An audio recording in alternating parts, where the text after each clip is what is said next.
নমস্কার বন্ধুরা, unique Bengali blog with রুবিতে আপনাদের সকলকে স্বাগত। আজকে একটা অসাধারণ গল্প এনেছি। আশা করি আপনাদের ভালো লাগবে। গল্পটি ভালো লাগলে আমার চ্যানেলটিকে সাবস্ক্রাইব করে আমার পাশে থাকবেন, আর লাইক কমেন্ট করে জানাবেন গল্পটি কেমন লাগলো। আর গল্পটি পছন্দ হলে অবশ্যই শেয়ার করবেন। অনুরোধ রইল গল্পটি পুরোটা শোনার। চলুন গল্পটা শুনি।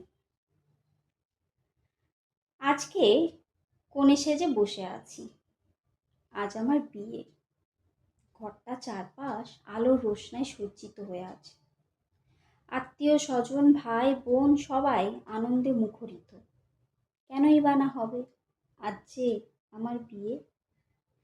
বান্ধবীরা সবাই আমার প্রশংসায় পঞ্চমুখ। আমাকে নাকি দারুণ দেখাচ্ছে। আমিও খুব খুশি। যাকে মনে মনে প্রথম দেখাতেই পছন্দ করে ভালোবেসে ফেলেছিলাম, তার সাথেই আজ আমার বিয়ে বলে কথা। কিন্তু ভেতরে একটা দুঃখ আছে। এতদিনের এই চেনা বাড়িটাকে ছেড়ে যেতে হবে, তাই একটু মনটাও খারাপ। আবার মনের ভিতরে একটা আনন্দও আছে, যা গোটা শরীরে শিহরণ জাগাচ্ছে। হয়তো এরকম আনন্দ আর দুঃখ প্রত্যেক মেয়েরই হয় ঠিক তার বিয়ের দিন।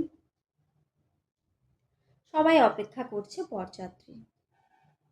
বান্ধবীরা অনেকবার ফুল নিয়ে দরজায় বরযাত্রীর স্বাগত জানাতে ছুটে যাচ্ছে, কিন্তু বরযাত্রীর কোনো দেখা নেই।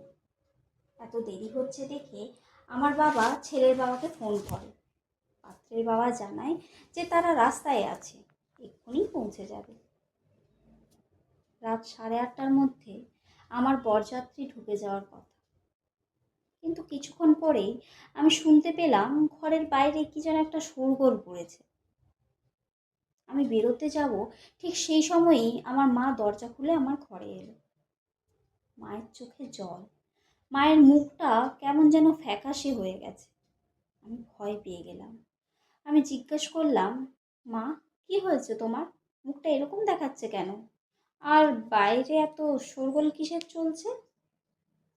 মা কাঁদতে কাঁদতে বলল, নীলাদ্রি নাকি আজ দুপুর থেকে বেপাত্তা। তাকে কোথাও খুঁজে পাওয়া যাচ্ছে না, এবং তার কোনো ফোনও লাগছে না। তার কোনো খবর নেই। বিয়েতে বোধহয় তার মত ছিল না। জোরজবস্তি করেই হয়তো তার বাবা মা বিয়েটা দিতে যাচ্ছিল। মায়ের এই কথাটা শুনে আমার বুকের ভিতর হৃৎপিণ্ডটা যেন চলতেই ভুলে গেছে। মুহূর্তের মধ্যে সবকিছু অন্ধকার হয়ে গেল। কি করব কিচ্ছু বুঝতে পারছি না। মা বলল, বরযাত্রী তো এসেছে, কিন্তু বরই তো নেই। যদিও পাত্রের বাবা হাতে পায়ে ধরে খুব কাঁদছে, ক্ষমা চাইছে। আমি কাঁদতে কাঁদতে বললাম, ক্ষমা? মা, ক্ষমা করে দিলেই কি আমার জীবনটা আবার আগের মতো সুন্দর হয়ে যাবে? আজকে যে মান সম্মানটা আমাদের গেল, আমাদের সেই মান সম্মানটা ফিরে পেয়ে যাব মা আমরা? যদি নীলাদ্রি রাজিই না ছিল, তবে এসব করতে গেল কেন? এইভাবে আমাকে ঠকানো হলো কেন মা? মা বললেন, নীলাদ্রির মা বলছে তারা নাকি এসব কিছু জানতো না। নীলাদ্রি তাদের এই ব্যাপারে কিছুই বলেনি। ওরা এখন লজ্জায় আর মুখ দেখাতে পারছে না। ওরা নিজেরাও খুব অবাক। মা আরও বলল যে তারা চায় তাদের বড় ছেলের সঙ্গে তোর বিয়ে দিতে। তাহলে তোদের মান সম্মানও বেঁচে যাবে, আর আমাদেরও। কথাটা বলে মা চোখ সরিয়ে নিল। আমি অবাক হয়ে মায়ের দিকে তাকিয়ে রইলাম। প্রায় আর্তনাদ করে বললাম, কিন্তু মা, ও তো পাগল। আমি শেষমেশ মান সম্মান রক্ষা করার জন্য একটা পাগলের সঙ্গে বিয়ে করব? না না, না না, এ আমি করতে পারবো না মা। এটা আমার দ্বারা হবে না। আমি এইভাবে নিজের জীবনটা নিজেই নষ্ট করে দেবো না। আমি আমি কি দোষ করেছি বলো? আমার তো কোনো দোষ নেই। আর ঠিক তখনই আমার বাবা আমার ঘরে এলো। বাবার চোখে জল। বাবা 2 হাত জোর করে আমাকে বলছে, মা, বিয়েটা করে ফেল মা, না হলে যে আমাদের পরিবার অন্ধকার নেমে আসবে। তুই লগ্নভ্রষ্টা। একজন লগ্নভ্রষ্টা মেয়েকে কেউ বিয়ে করবে না। বাবা মা দুজনেই হাত জোর করে দাঁড়িয়ে কাঁদতে কাঁদতে বলছে, আমাদের মান সম্মান এখন তোর হাতে। আমি পাথরের মতো দাঁড়িয়ে আছি। আমি নিরুপায়। আমি নিরুপায় হয়ে চোখে জল নিয়ে নীলাদ্রির পাগল দাদার সঙ্গে বিয়ে করতে বসলাম। নীলাদ্রির সঙ্গে সংসার করার স্বপ্নগুলো এক এক করে চোখের জলে ভাসিয়ে দিলাম। বিদায়ের পর গাড়িতে বসেও আমার যখন কান্না থামেনি, আমাকে কাঁদতে দেখে নীলাম্বর মানে নীলাদ্রির দাদা বলে উঠল, এই তুমি কাঁদছো কেন? ও, বুঝেছি। এই বলে সে আমার হাতে দুটো চকলেট দেয়। আমার কাছে এত চকলেট আছে আর তোমার কাছে একটাও নেই, তাই তুমি তখন থেকে কাঁদছো না? বলে, আচ্ছা ঠিক আছে, এ নাও তুমি সবগুলোই রাখো। এবার খুশি তো? আর কেঁদো না। তুমি কাঁদলে কিন্তু এবার আমিও কাঁদবো। আমি অবাক হয়ে তার দিকে তাকাই। কত আর বয়স হবে? খুব জোর 26 কি 27। কি অপরূপ দেখতে, সুন্দর বলিষ্ঠ চেহারা। কিন্তু কে বলবে যে বুদ্ধিটা তার 26-27 বছরের নয়, সেই ছোট্টবেলার বাচ্চার মতোই রয়ে গেছে। নীলাম্বর শারীরিক দিক থেকে সুস্থ, কিন্তু বয়সের সাথে সাথে শুধু শরীরটাই বেড়েছে, মানসিক বিকাশ হয়নি। শ্বশুরবাড়ি পৌঁছে সমস্ত রীতিনীতি পালন করার পরে ক্লান্ত শরীরে শুয়ে পড়েছিলাম। বাড়ির সকলেরই মন খারাপ। ছোট ছেলে নীলাদ্রির কোনো খোঁজ নেই। তাই পরের দিন দায়সারাভাবে বৌভাতের আয়োজন করা হলো। সুন্দর করে ফুল দিয়ে সাজানো ঘরটাতে আমাকে আমার শাশুড়ি মা নিয়ে গেলেন। খাটের উপর বসে আছি। আজ আমার নিয়মমাফিক ফুলসজ্জা। কিছুক্ষণ পরে নীলাম্বর হাসতে হাসতে ঘরে ঢুকলো। তাকে দরজাতে লাগাতে দেখতে আমি ভয়ে জড়সড় হয়ে গেলাম। নীলাম্বর আমার পাশে এসে বসলো আর ড্রেসিং টেবিলের ড্রয়ার থেকে কি যেন বার করছে। একটু উঁকি মেরে দেখলাম অনেকগুলো চকলেট নিয়ে খাটে বসেছে। একটা একটা করে চকলেটগুলো গুনছে। আমাকে পাশে বসে থাকতে দেখে বলে, এই এই মেয়ে, এখনো বসে থাকলে হবে? এখানে আসো না, আমার সঙ্গে একটু চকলেটগুলো গোনো না। তুমি যদি আমার কাজে না সাহায্য করো তবে আমি কিন্তু তোমাকে একটাও চকলেট দেবো না। তখন তুমি কাঁদলেও পাবে না।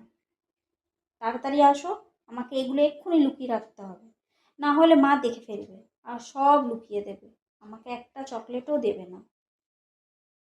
আমি তার কথা শুনে চুপটি করে গিয়ে বসলাম তার কাছে। চকলেটগুলো একটা একটা করে তার হাতে দিলাম আর তার মুখের দিকে তাকিয়ে রইলাম।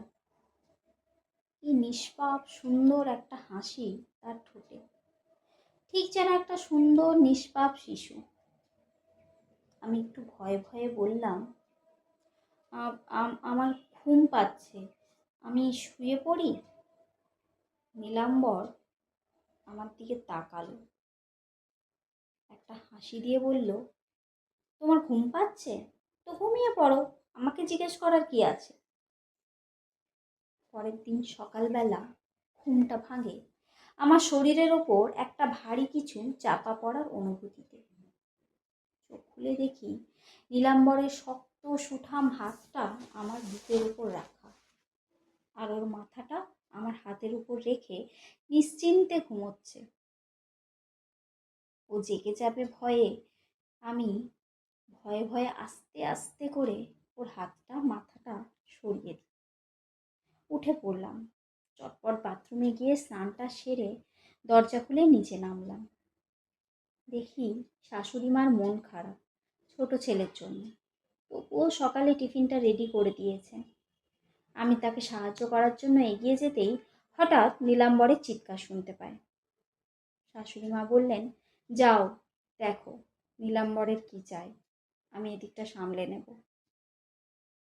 ঘরে ফিরে গিয়ে দেখি নীলাম্বর একটা জাঙ্গিয়া পরে দাঁড়িয়ে আছে আর বলছে, মা বলেছে আজ থেকে তুমি আমার কাজ করে দেবে, কারণ তুমি আমার বউ। আমি জামা পরতে পারি না, প্যান্টও পরতে পারি না, আমাকে জামা প্যান্ট পরিয়ে দাও। আমি কথাটা শুনে আরো অবাক হয়ে গেলাম। মনে মনে হাসলাম। আমি একটা জামা নিয়ে তাকে জামাটা পরিয়ে দিই। প্যান্টটা নিয়ে প্যান্টটা পরাতে যাই, ঠিক সেই সময় ওর পুরুষাঙ্গতে হাতটা লেগে যায়। নীলাম্বর চিৎকার করে বলে ওঠে, এই এই অসভ্য, তুমি আমার এখানে হাত দিলে কেন? আমি কিন্তু মাকে বলে দেবো, মা তখন তোমাকে খুব বকবে, দেখবে। আমি বললাম, না মানে সরি, আমি আমি আর এরকম করবো না কখনো। এই বলে বেরিয়ে আসবো, ঠিক তখনই নীলাম্বর আমার হাত ধরে এক ছটকায় টেনে খাটে বসিয়ে দেয়। বলে, এত পালিয়ে যাচ্ছ কেন সব সময়? আমি কি তোমাকে খেয়ে ফেলবো? এত ভয় পাচ্ছ কেন? আমি বললাম, না আসলে কাজ আছে তো, তাই। শাশুড়ি মা ঘরে এসে সকালে টিফিনটা দিয়ে গেল। নীলাম্বর বলল, এই আমাকে খাইয়ে দাও। আমি বললাম, তুমি তো বড়, নিজে নিজে খাও। সে বলল, তুমি যদি আমাকে না খাইয়ে দাও আমি কিন্তু এটা ফেলে দেবো। বাধ্য হয়ে আমি তাকে খাইয়ে দিলাম।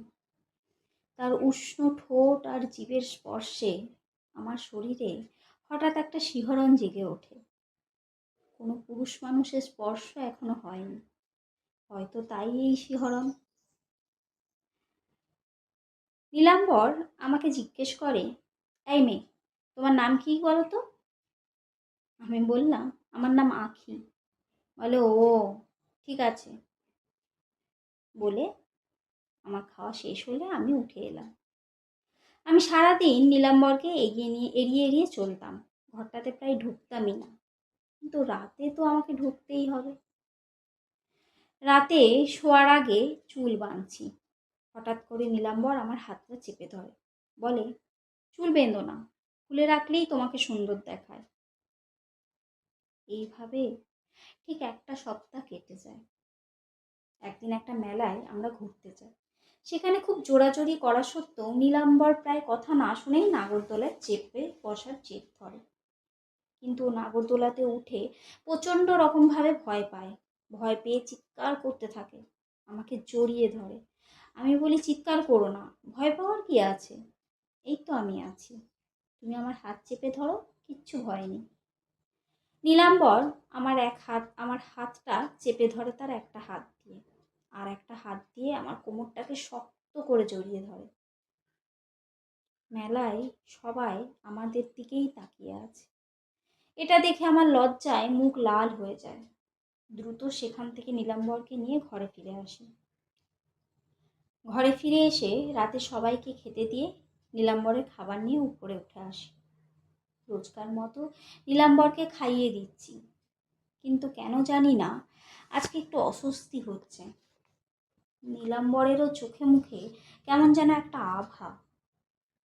খাওয়ানো হয়ে গেলে হাত ধুতে যাব, ঠিক সেই সময় নীলাম্বর আমার হাতটা ধরে বলে, জানো, মেলায় না আমি খুব ভয় পেয়ে গেছিলাম, কিন্তু যখন আমি তোমার হাতটা ধরে তোমাকে জড়িয়ে ধরলাম, আমার সব ভয় কেটে গেল। তুমি থাকলে না আমার কোনো ভয় লাগে না। আর জানো, আর একটা কথা বলবো, তুমি রাগ করবে না, আমাকে বকবে না? আমি ভয়ে ভয়ে বললাম, বলো। আমার না খুব একটা ভালো লাগছিল, তোমাকে জড়িয়ে ধরতে খুব ভালো লাগছিল। আমি কথাটা শুনে উঠতে যাব, ঠিক সেই সময়েই ও আমার হাতটা ধরে এক হ্যাঁচকায় ওর বুকের মাঝখানে গিয়ে ফেলে। আমি কিছু বলার আগেই ও নরম দুটো ঠোঁটের উপর নিজের ঠোঁটটা চেপে ধরে। খুব খুব গভীরভাবে চুমু খেতে থাকে নীলাম্বর। তার নরম উষ্ণ তপ্ত জিভের স্পর্শে আঁখিও যেন মোমের মতো একটু একটু করে গলতে থাকে। একজন পুরুষের ভালোবাসার স্পর্শ যে শরীরে এত শিহরণ জাগায়, আঁখি জানতো না। আঁখি শরীরের প্রত্যেকটা অঙ্গ আজ ভালোবাসা পেতে যেন চাতকের মতো তৃষ্ণার্ত হয়ে আছে। নীলাম্বর মানসিক দিক থেকে হয়তো অ্যাবনর্মাল, কিন্তু শরীরটা শরীরটা তো তার 26-27 বছরের একটা যুবক। তার শরীরে কামের বাসনার ইচ্ছে জেগেছে। তার শরীর আজ ভালোবাসার রসে সিক্ত হতে চায়। হোক না সে অ্যাবনর্মাল, সে তো স্বাভাবিক। তাই আঁখি তাকে বাধা দিতে পারে না। সেদিন রাতে তাদের দুজনের মধ্যে স্বামী স্ত্রীর সম্পর্ক তৈরি হয়। নীলাম্বর খুব খুশি এরপর থেকে নীলাম্বর সবসময়ই যেন আঁখিকে কাছে পেতে চায়। আঁখি ছাড়া যেন তার এক দণ্ডও চলে না। বলে, আঁখি, তোমাকে আমি খুব ভালোবাসি, তুমি আমাকে ছেড়ে কোথাও যাবে না তো? আঁখি হাসে। ঠিক এমন সময় শাশুড়ি মায়ের চিৎকারে আঁখি ছুটে গিয়ে নিচে নেমে যায়। নিচে নেমে গিয়ে আঁখি যা দেখে তাতে তার পায়ের তলার মাটি সরে যায়। আঁখি নিচে নেমে দেখে দরজায় নীলাদ্রি দাঁড়িয়ে। শাশুড়ি মা চিৎকার করে কেঁদে কেঁদে বলছেন, নীলু, তুই কোথায় কোথায় ছিলি বাবা এতদিন? কত খুঁজেছি তোকে, কোথাও পাইনি। তুই? নীলাদ্রি ছুটে এসে মাকে জড়িয়ে ধরে। তারপর ওর চোখ ফেরে আমার ওপর। আমাকে দেখে ও পাগলের মতো ছুটে আসে। আমার কাছে এসে বলে, আঁখি, আঁখি, আমাকে আমাকে ক্ষমা করে দাও আঁখি। আমার ভুল হয়ে গেছে, আমার মস্ত ভুল হয়ে গেছে। আমার আমার ঠিক বিয়ের 2 দিন আগে হঠাৎ করে মাথায় খুব যন্ত্রণা হয়, ছটপট করতে থাকি আর সেন্সলেস হয়ে যায় অফিসের স্টাফ আমাকে হসপিটালে অ্যাডমিট করায় এবং সেখানে আমার মাথা স্ক্যান করা হয়। বিয়ের দিন দুপুরে আমার বন্ধু সেই রিপোর্টটা আমার হাতে দেয়। আমি দেখি তাতে লেখা আছে আমার মাথায় নাকি একটা টিউমার আছে, যা যখন তখন যে কোনো মুহূর্তে বড় সড়ো আঘাত আনবে আর আমার মৃত্যু প্রায় নিশ্চিত। সেই রিপোর্ট হাতে নিয়ে আমি আমি ঠিক কী করব বুঝতে পারিনি। এক হাতে হাত দিয়ে একটা মেয়ের সিঁথি রাঙিয়ে তাকে নতুন জীবন দেওয়ার প্রতিশ্রুতি, আর অন্য হাতে নিজেরই মৃত্যুর আগাম চিঠি। তাই অনেক কষ্টে নিজেকে বুঝিয়ে দুপুরে কাউকে কিচ্ছু না জানিয়ে পালিয়ে যায়। যাকে এত ভালোবাসি তাকে নিজের স্বার্থ, সামান্য একটু ইচ্ছের জন্য সারা জীবন এভাবে অন্ধকারে কী করে ঠেলে দেব বলো তুমি? তাই তাই আমি সেদিন আমি জানতাম অনেক কষ্ট পেলেও তুমি কোনো না কোনো দিন নতুন একটা জীবন পেয়ে সুন্দর ভবিষ্যৎ পাবে। কিন্তু পরেই জানতে পারি রিপোর্টে নামটা ভুল প্রিন্ট হয়ে গিয়েছিল। আমি সম্পূর্ণরূপে সুস্থ। কিন্তু আজ আজ মা তোমাকে এখানে এনে রেখেছে ডেকে আমি আমি খুব খুশি আঁখি, আমি খুব খুশি। আমাদের আর কেউ আলাদা করতে পারবে না। আমরা আজকেই বিয়ে করব।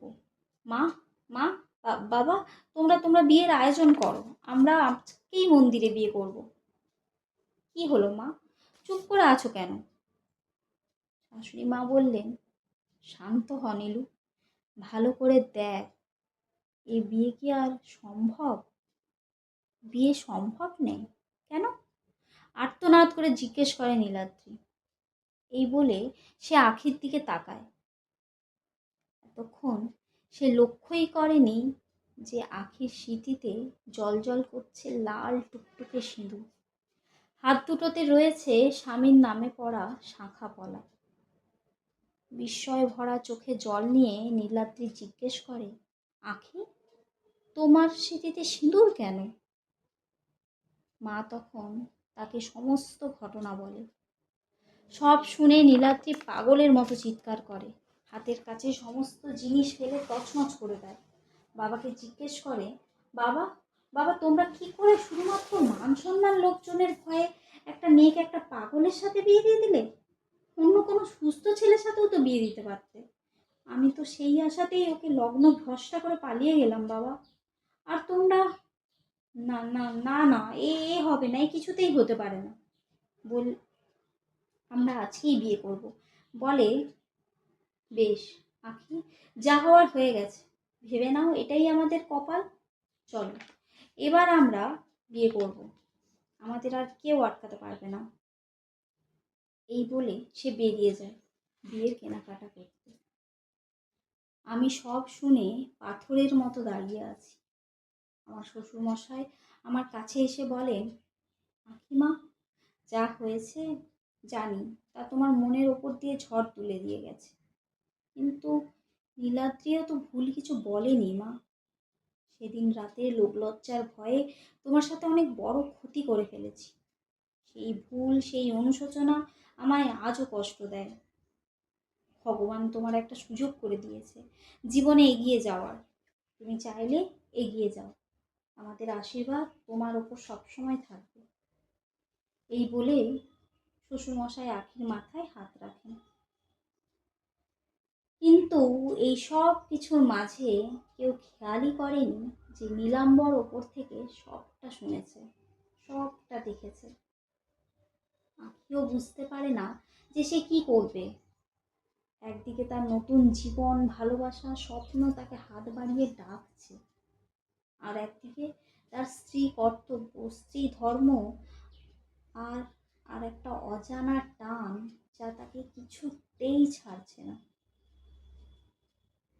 রাতে আখি আর নীলাম্বর দুজন পিছন ফিরে শুয়ে আছে। নীলাম্বরের ঘুম আসছে না, বালিশে মুখ গুঁজে কেঁদেই চলেছে। আখি কি তাকে ছেড়ে চলে যাবে? তার কাছে আর থাকবে না? সে আবার একা হয়ে যাবে? আখিকে জড়িয়ে ধরে বলে, আখি, তুমি আমাকে ছেড়ে যেও না, আমি তো তোমাকে কত ভালোবাসি বলো। তোমার মাথা টিপে দিই, পায়ে ব্যথা হলে পাও টিপে দিই তো বলো। তোমাকে তো আমি কত ভালোবাসি। তুমি তুমি আমাকে ছেড়ে যেও না আখি, না হলে আমি মরেই যাব। আখি একগাল হেসে নীলাম্বরকে জড়িয়ে ধরে। পরের দিন সকালে নিচে নামতে যাবে, ঠিক সেই সময় মাথা ঘুরে পড়ে যায় আখি। ডাক্তার এসে সব পরীক্ষা করে দেখে বলেন, আখি নাকি মা হতে চলেছে। এই শুনে আখির শ্বশুর শাশুড়ি সবাই খুশিতে আত্মহারা হয়ে যায়। শাশুড়ি মা বলেন, আমি আমি জানতাম আখি, আমি খেয়াল করেছি আমার বড় ছেলে একটু একটু করে সুস্থ স্বাভাবিক হয়ে উঠছে। তোমার ভালোবাসায়, তোমার ভালোবাসায় ও সুস্থ হচ্ছে। তুমি পারবে, তুমিই পারবে ওকে সুস্থ করে তুলতে। আমি জানি, আমি জানি, আমি জানি। আখি নীলাদ্রির কাছে এসে বলে, ভাগ্য আমাকে নীলাম্বরের সাথে জুড়েছে নীলাদ্রি। আমি এখন ওর স্ত্রী, আর আমি ওকেই ভালোবাসি। ওই আমার সব, সবটা। তুমি বরং তোমার জীবনে এগিয়ে যাও, তুমি ভালো থাকো। সব শুনে নীলাদ্রি চুপ হয়ে যায়। পরের দিন সকালে সে চলে যায় ব্যাঙ্গালোর, তার অফিসের জায়গায়, আর ফিরে আসে না। গল্পটি ভালো লাগলে প্লিজ সাবস্ক্রাইব মাই চ্যানেল।